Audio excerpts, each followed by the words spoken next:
Dugaan pelecehan di perguruan tinggi terus terjadi. Apa yang terbaru?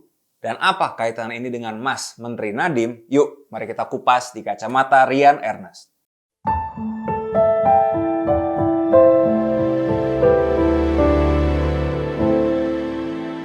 Berbicara mengenai kasus pelecehan di kampus, maka kita akan berbicara mengenai fenomena gunung es.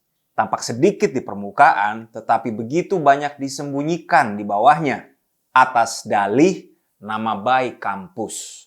Hal ini dikarenakan karena hanya beberapa dari korban yang berani melaporkan kejadian itu. Sampai saat ini pun tidak ada satu lembaga di Indonesia yang memiliki data akurat mengenai jumlah kasus pelecehan yang terjadi di kampus-kampus. Informasi yang didapat mengenai pelecehan ini kadangkala kita dapatkan melalui pers kampus yang menjadi sorotan media-media nasional. Setidaknya menurut laporan di The Jakarta Post di 2019 saja ada 174 kasus pelecehan di 79 kampus di Indonesia. Hampir seluruh korbannya adalah perempuan. Bicara soal pelecehan, inilah ada kasus pelecehan yang mencuat beberapa waktu ini yang terjadi di Universitas Negeri Riau dengan terduga pelaku seorang dosen. Begini ceritanya. Pada 27 Oktober, korban melakukan bimbingan skripsi bersama seorang dosen yang juga merupakan dekan FISIP UNRI. Dari pengakuan korban, terduga pelaku menanyakan mengenai kehidupan pribadi. Bahkan pada akhirnya sampai mengucapkan I love you hingga mencium pipi dan kening korban. Tidak berhenti di situ saja, bahkan terduga pelaku sampai bilang, mana bibir, mana bibir.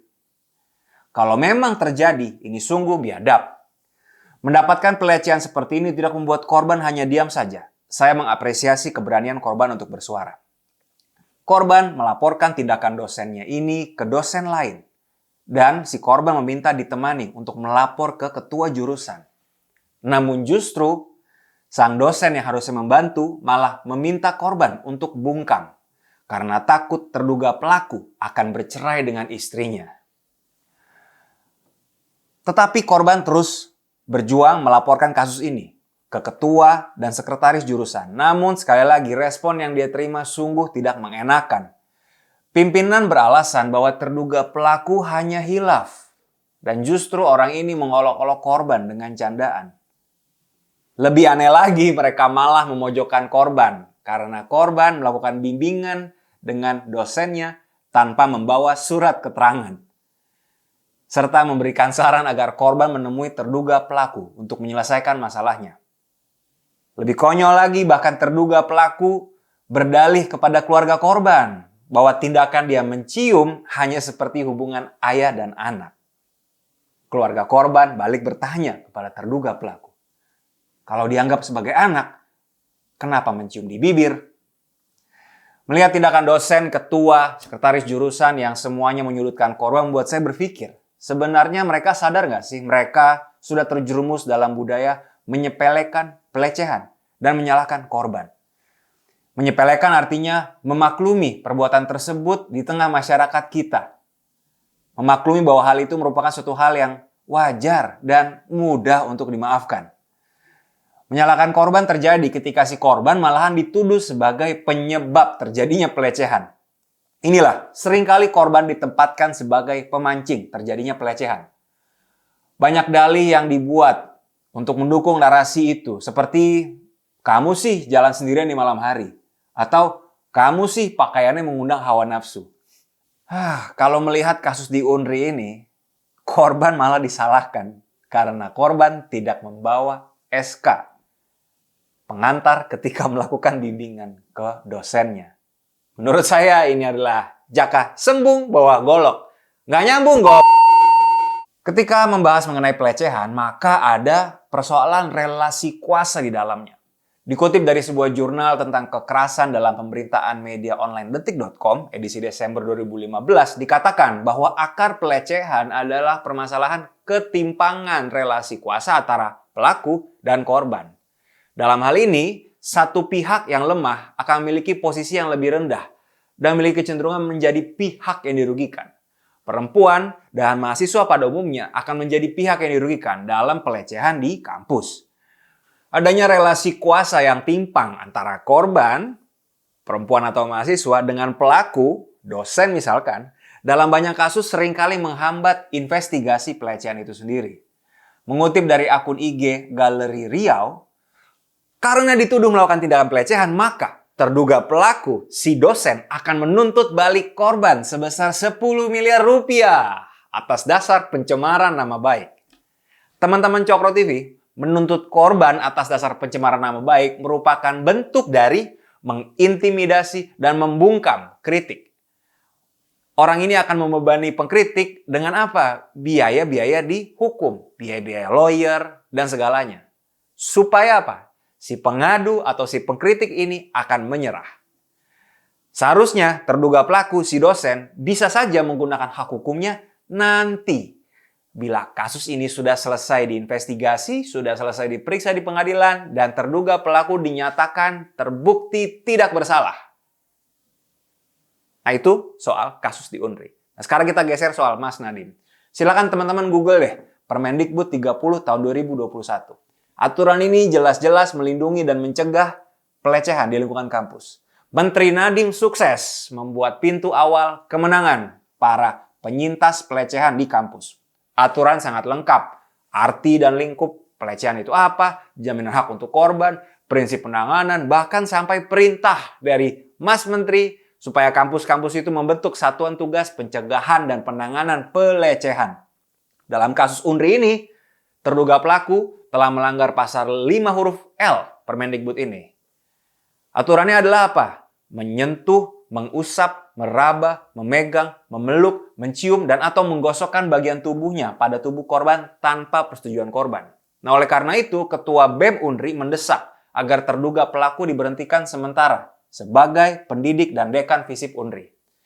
Kita menaruh harapan pada pengungkapan kasus pelecehan di UNRI. Dan Rektor UNRI, setahu saya, akan memberikan perlindungan kepada korban dan membentuk tim pencari fakta. Menurut saya hal ini merupakan langkah awal untuk sebuah perubahan besar atas kasus pelecehan yang sudah sering terjadi di kampus. Satu kritik saya adalah, untuk Pak Rektor UNRI, tidaklah tepat bila seluruh anggota TPF yang Anda bentuk berasal dari dosen UNRI.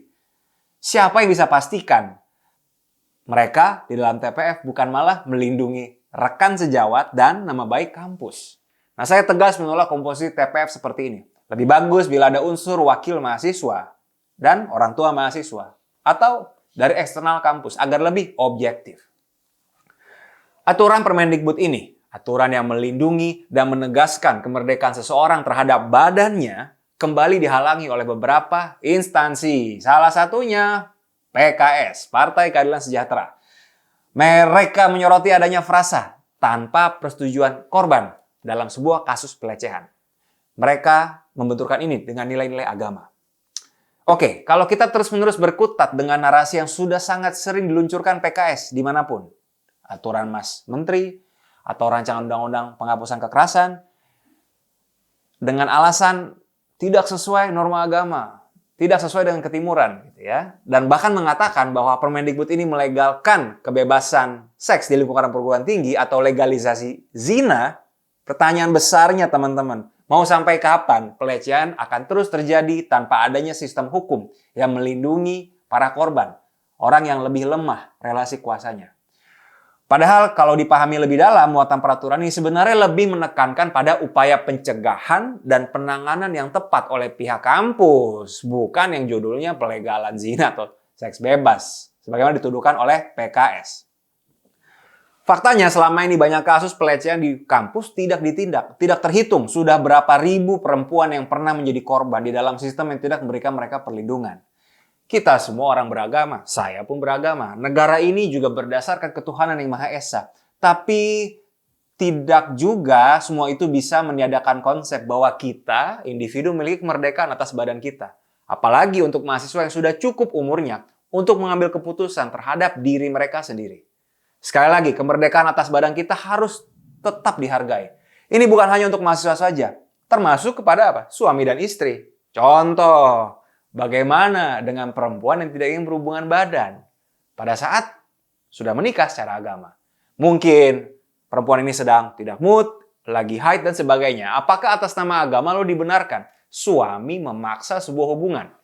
Apakah perempuan pun sesudah menikah tidak lagi memiliki kemerdekaan atas badan mereka? Nah, jadi pada titik tertentu, teman-teman saya di PKS, yuk marilah kita tinggalkan narasi-narasi yang menghambat perlindungan hak asasi.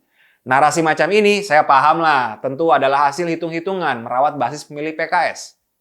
Bagus mungkin untuk internal PKS, tetapi ini akan terus-menerus menjadi penghambat kemajuan kita dalam memuliakan orang lain dari tindakan pelecehan. Kenapa kita harus melakukan ini semua? Karena kita semua cinta perempuan. Dan kita semua dilahirkan dari rahim perempuan, bukan?